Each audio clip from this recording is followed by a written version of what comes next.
جس میں تعظیم حبیب، شرک ٹھہرے جس میں تعظیم حبیب، اس پورے موقع پر لعنت کیجیے۔ اعلیٰ حضرت فرماتے ہیں کہ اگر مصطفیٰ کا ادب نہیں کرنا، مصطفیٰ کریم کی بارگاہ کا ادب نہیں کرنا، وہ مسلمان شخص کیا ہو سکتا ہے؟ وہ حضور کا غلام ہو ہی نہیں سکتا۔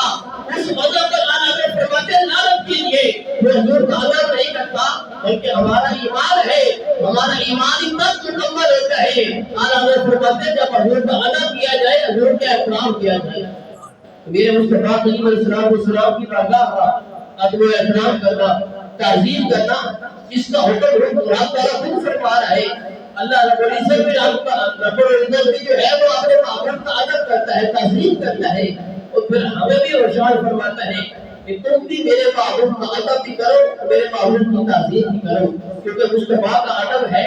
حضور کی بارگاہ کی عظیم تعظیم ہے، تو پھر ہی ہمارا ایمان مکمل ہے، پھر ہی ہماری نمازیں بڑی قبول ہے، پھر ہی ہمارے سب کے خیرات ہونے لگے حج قربانی کی بھی قبول ہے۔ لیکن اگر کوئی شخص ہمارے مصطفیٰ کا ادب نہیں کرتا،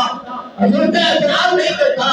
حضور کریم علیہ السلام کی تعظیم نہیں کرتا، چاہے وہ لاکھ نمازیں پڑھتا رہے، چاہے وہ ساری رات نمازیں پڑھتا رہے، ساری رات حضور قیام میں گزار دے، لیکن اگر اس نے رب مصطفیٰ نہیں سیکھا، اپنے دل کے اندر رب مصطفیٰ کو نہیں پایا، حضور کی عزت و احترام نہیں کیا، تعظیم نہیں کی، پھر کوئی عبادت اس کے اللہ کی بارگاہ میں قبول نہیں ہے۔ کیونکہ رب خود فرماتا ہے کہ میرے معبود کی بارگاہ میں ادب اتنا کرو کہ تم جیسے آپس کے اندر چیخ کے بات کرتے ہو، اونچی آواز میں بات کرتے ہو، رب فرماتا ہے اس طرح کی بات میرے معبود کی بارگاہ میں نہ کرنا، بلکہ میرے معبود کی بارگاہ میں اپنی آواز کو نیچے کر کے بات کرنا، وہ بلند آواز میں میرے معبود کی بارگاہ میں نہ کرنا۔ تو اس سے بڑا اور ادب کیا ہو سکتا ہے، تعظیم کیا ہو سکتی ہے کہ رب خود فرماتا ہے